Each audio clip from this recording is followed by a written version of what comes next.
Desi kaget banget kok bisa-bisanya badan putranya depan dan belakang ada luka lebam semoton. Dan waktu itu suaminya Desi mengamuk. Kenapa bisa-bisanya Desi yang 24 jam di rumah bersama putra mereka tidak tahu kalau putranya seperti itu. Itu tuh kayak sesuatu yang tidak mungkin. Tapi untungnya mertuanya si Desi ini tipikal mertua yang kayak netral gitu loh semoton. Mertuanya berusaha menenangkan suaminya si Desi dan mereka pun masuk ke rumah. Di dalam rumah ini, di ruang tamu, si mertuanya Desi ini bertanya pelan-pelan kepada putranya si Desi, "Dek, adik kenapa kok kayak gini?" Berkali-kali dibujuk, dirayu. Sebenarnya waktu awal-awal ditanya ini ya putranya Desi tuh kayak ketakutan sekali. Dia tuh kayak diam sambil menangis sambil bilang, enggak nenek, gede takut, gede takut." Dan ketika itu semeton, Desi tuh makin menangis mendengar kesaksian dari putranya gitu loh. Nah setelah dibujuk beberapa kali ya, setelah suaminya ini tidak marah lagi, suaminya pun membujuk si Gede, kita sebut saja namanya si Gede ya, putranya si Desi. "Kenapa dek, kenapa? Bilang aja kepada bapak, kenapa? Nanti bapak aja yang bakalan ngebantu adik." Nah waktu itu dengan ketakutan, tiba-tiba badannya si Gede ini gemetar sementon. Dia tuh kayak, "Enggak pak, enggak, maafin Gede pak, maafin Gede." Dengan berlinang air mata dan badannya menggigil dan terus saja meminta maaf, "Pak, enggak pak, maafin Gede pak, maafin Gede pak." Badannya menggigil, tiba-tiba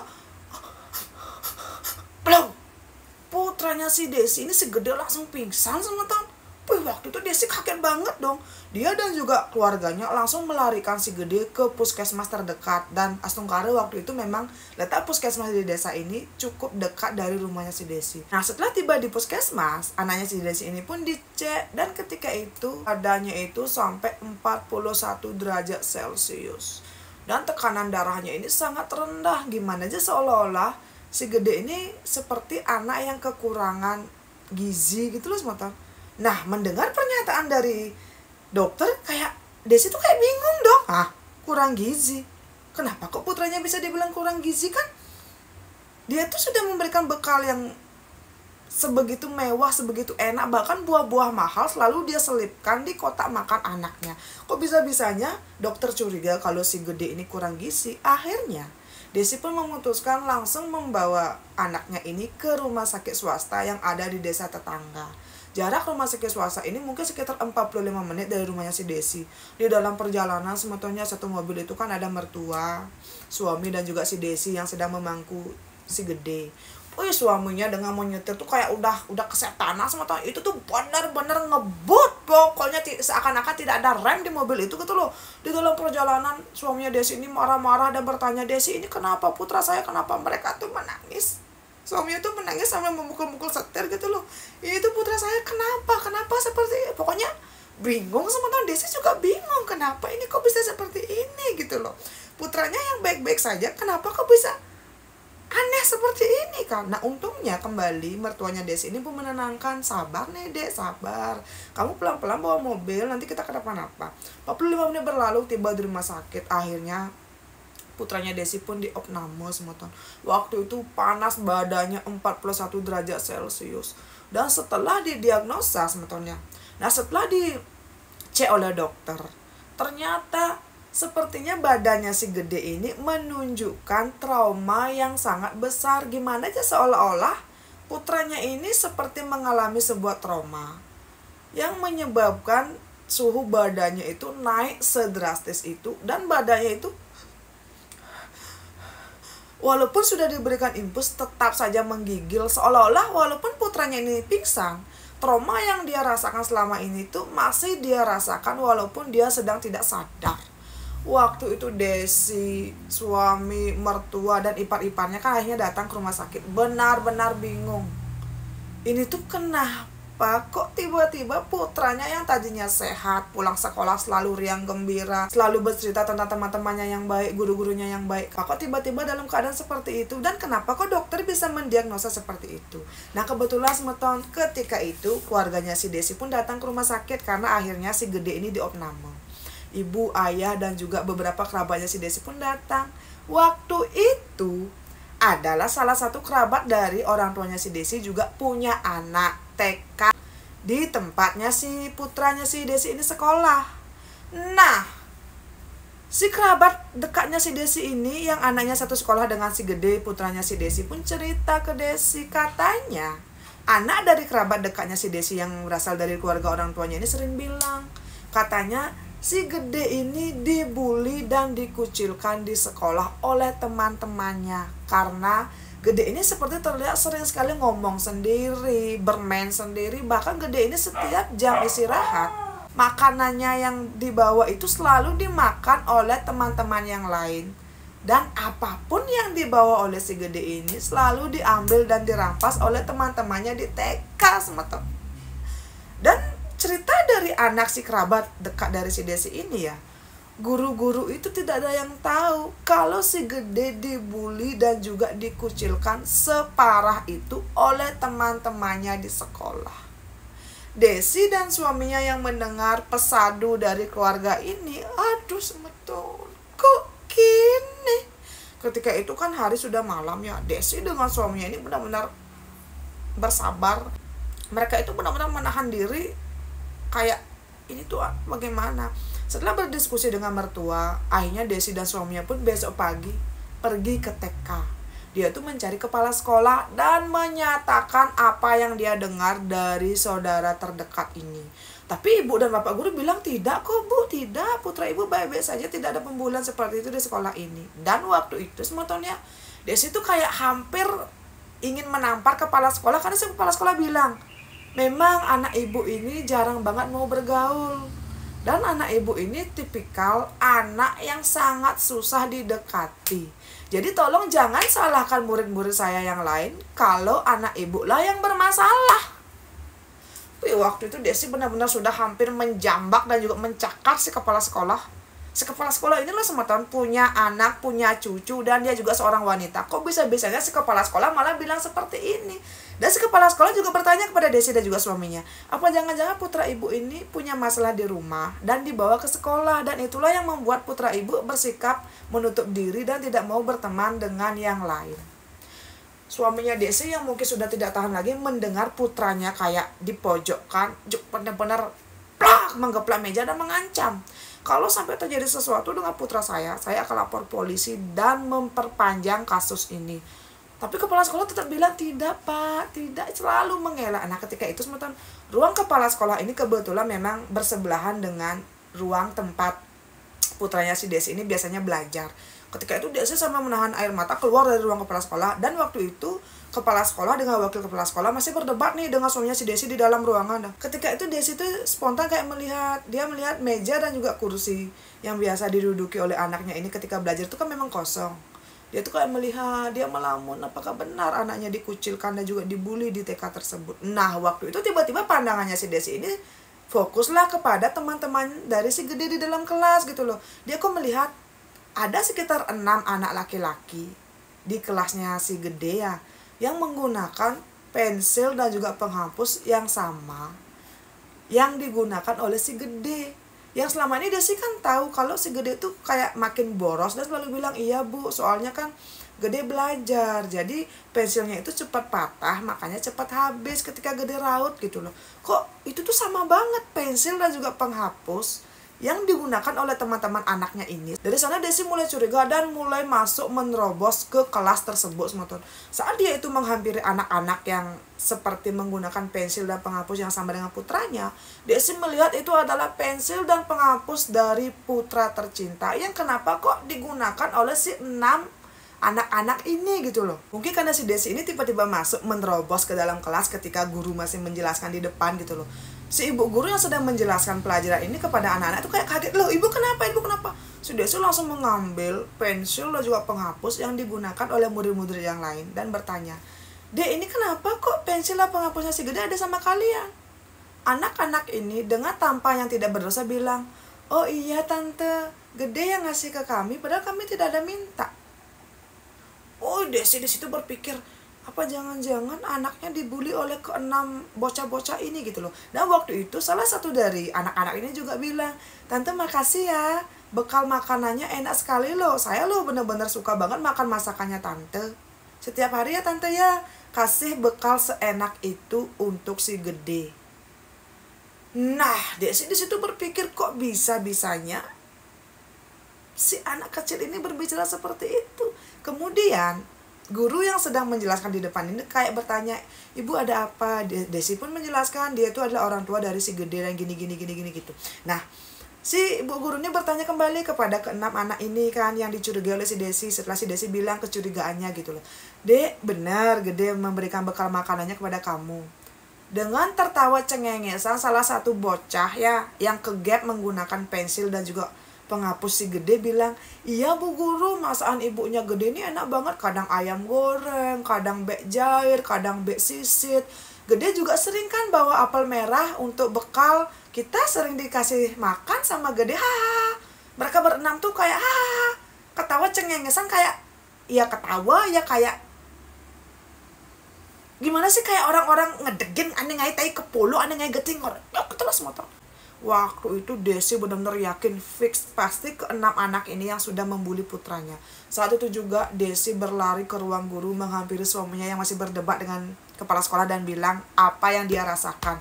Dia yakin kalau pasti keenam anak-anak tadi yang sudah membuli putranya. Tapi tentu saja semeton, si kepala sekolah tetap membela yang lain dan tidak percaya dengan apa yang dikatakan oleh si Desi.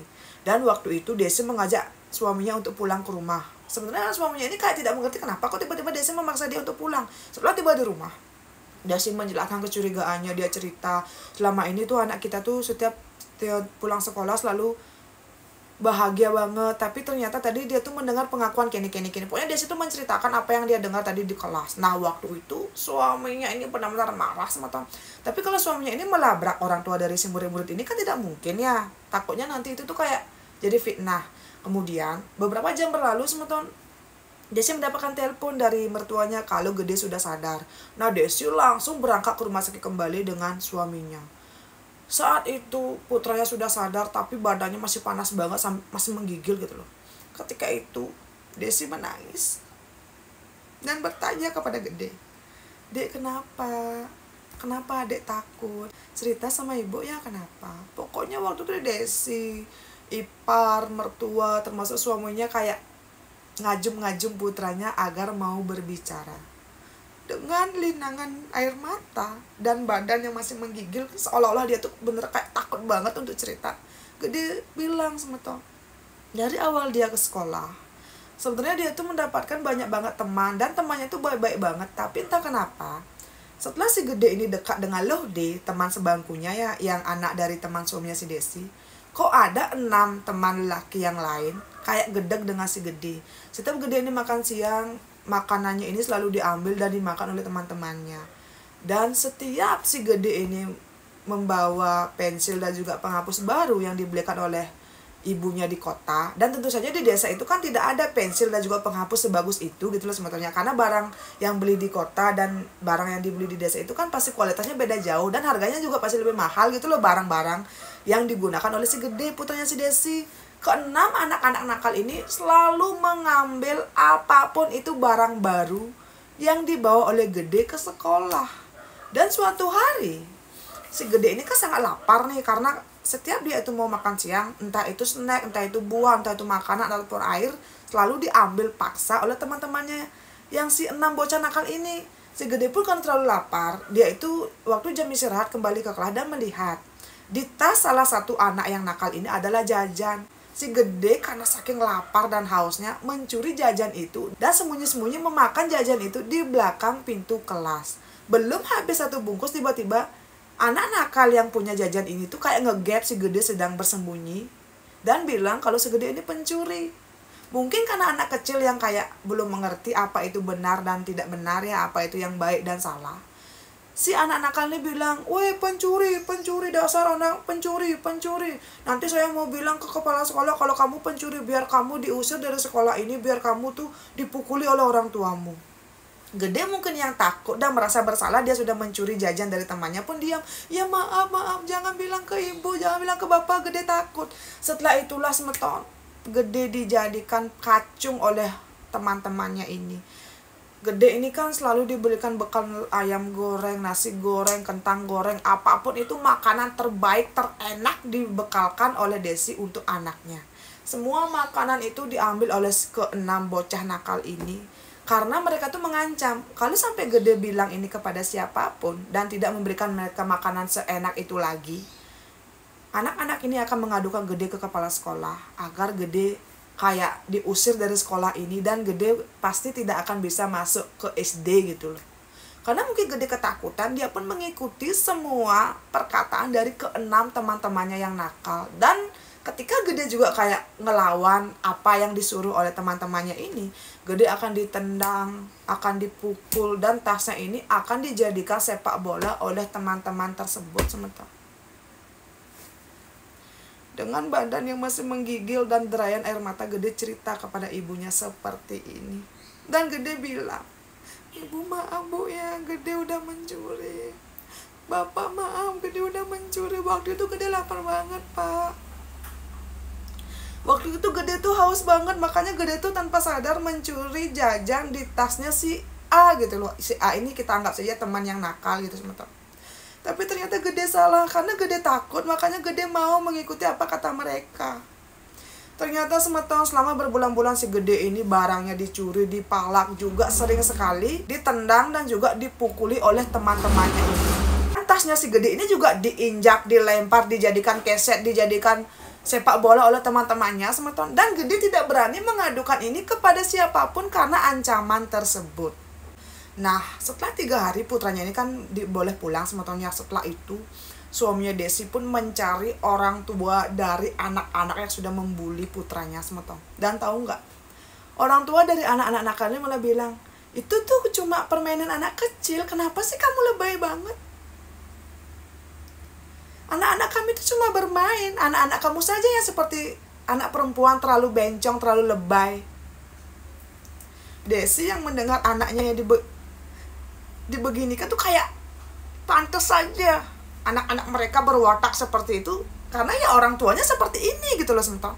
Waktu itu Desi kayak berdiskusi dengan keluarga besarnya. Kalau mereka lapor polisi, ini tuh kan anak-anak masih kecil. Takutnya nanti itu tuh tidak diproses sesuai dengan apa yang mereka inginkan. Waktu itu semeton mertua dan juga orang tuanya Desi, termasuk suaminya bilang, "Sudah, kita tidak perlu lapor polisi, kita tidak perlu mencari keadilan kemanapun.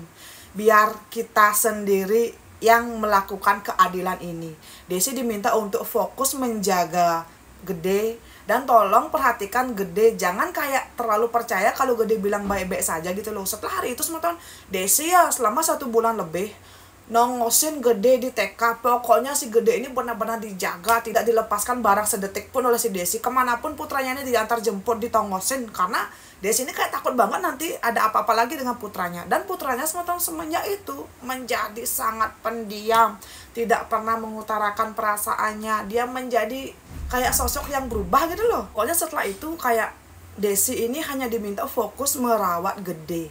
Keluarga besar dan juga keluarga mertuanya ini benar-benar kayak mulai merangkul Gede agar bisa menjadi anak yang ceria lagi. Dan waktu itu ya, Desi tidak tahu apa yang dilakukan oleh mertua dan juga suaminya. Tapi Desi tuh kayak mendengar satu persatu orang tua dari teman-temannya Gede yang membuli Gede di sekolah tuh kayak mulai kehilangan pekerjaan lah, ada yang mulai jatuh sakit lah, ada yang mulai bangkrut, dan juga kayak dia tuh mendengar seolah-olah orang tua dari teman-temannya si Gede ini yang mengabaikan apa yang Desi utarakan ketika menemui satu-satu dari orang tua tersebut tuh kayak kok sepertinya mendapatkan musibah yang kayak di luar akal gitu loh, semata ngerti nggak gimana? Yang kadang-kadang binatang ternaknya lah yang kena gerubuk, atau mungkin ada anggota keluarga mereka yang jatuh sakit. Pokoknya itu tuh kayak sesuatu yang aneh, yang terlalu kebetulan, tapi Desi tuh kayak ya emang terjadi gitu loh. Dan ketika itu ya, orang tua dan juga suaminya si Desi ini bilang, lebih baik kita menyekolahkan anak kita di desa tetangga, jangan menyekolahkan dia di desa kita. Dan semenjak itu semeton Desi pun mulai berusaha menjadi ibu yang lebih baik lagi.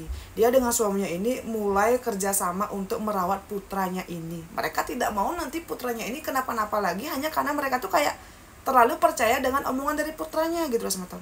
Di sini Desi merasa benar-benar gagal menjadi seorang ibu. Dan setelah hari itu ya, Desi ini pun mulai kayak berpikir gitu loh, apa penyebab kok bisa adanya pembulian sekeras itu di lingkungan sekolah, yang bahkan guru-gurunya pun tidak tahu. Atau apakah guru-gurunya sebenarnya tahu tapi mereka ini memilih diam karena tidak ingin reputasi TK-nya ini tercemar dengan kasus ini. Inilah cerita dari Desi semeton. Dan sekarang putranya ini sudah lebih baik semeton, dan berkat bantuan dari Desi dan juga keluarganya, putranya ini sekarang sudah kayak lebih ceria dan sering sekali berbicara kepada Desi. Ketika putranya ini dipukul dan juga dijadikan bahan tertawaan oleh keenam teman-temannya ini, putranya waktu itu cuma berpikir dia tidak mau mengecewakan Desi dan juga suaminya. Putranya ini cuma berpikir dia itu salah karena sudah mencuri jajan karena terlalu lapar gitu loh. Dia juga malu kalau sampai ketahuan mencuri jajan yang padahal dia itu kan sudah dibekali makanan seenak itu oleh ibunya. Jadi di sini kita tuh bisa menyimpulkan semeton, bagaimana cara anak kita memperlakukan temannya itu mungkin sebagian besar dari cara kita mendidik mereka di rumah. Kalau kita saja sebagai orang tua tuh selalu menyepelekan dan juga menganggap apapun kenakalan dari anak kita adalah sesuatu hal yang wajar dan normal, bukan tidak mungkin nanti anak kita akan menjadi pribadi yang tidak kita kenal. Karena kita terlalu menyepelekan apa kesalahan kecil yang mulai mereka perbuat dari dini gitu loh. Dan inilah cerita dari Desi tentang hal yang sangat sensitif, tentang hal yang sangat menyakitkan yang pernah dialami oleh putra pertamanya. Dan Desi bilang begini semeton, dia itu cerita ini kepada saya dan juga berharap saya maaf cerita ini karena dia ingin semeton dan saya menjadi pribadi yang lebih baik. Ayo kita cari tahu, kalau memang anak kita yang tadinya periang, kayak bahagia, tiba-tiba menjadi anak yang pendiam, introvert, itu kira-kira ada apa? Anak-anak tidak mungkin mau menceritakan masalahnya tanpa kita orang tua yang mau bertanya lebih dulu. Karena gini semeton, sebenarnya tempat berlindung yang paling aman untuk anak-anak ya sebenarnya orang tua. Tapi ketika orang tuanya selalu menganggap anaknya baik-baik saja, itu adalah awal dari masalah yang mungkin saja membelenggu anak kita dalam posisi yang harus tetap bersikap dewasa dan bersikap baik-baik saja, yang padahal mereka ya sedang tidak baik-baik saja semeton. Sukses untuk Mbak Desi karena sudah mau bercerita kepada saya dan juga untuk semeton, dan semoga kedepannya hal seperti ini tidak akan pernah terjadi kepada siapapun. Untuk semetonku yang sudah nonton dari awal sampai akhir, silakan kalian berkomentar. Menurut kalian, apa yang dilakukan oleh suami dan juga mertuanya Desi kepada orang tua dari anak-anak yang menyepelekan perbuatan anak-anak mereka? Dan kenapa kok bisa kebetulan orang tua dari anak-anak nakal ini mendapatkan cobaan dan juga musibah sekebetulan itu? Apakah mungkin mertuanya dan juga suaminya Desi ini menggunakan uangnya untuk melakukan sesuatu atau bagaimana? Coba kalian berkomentar.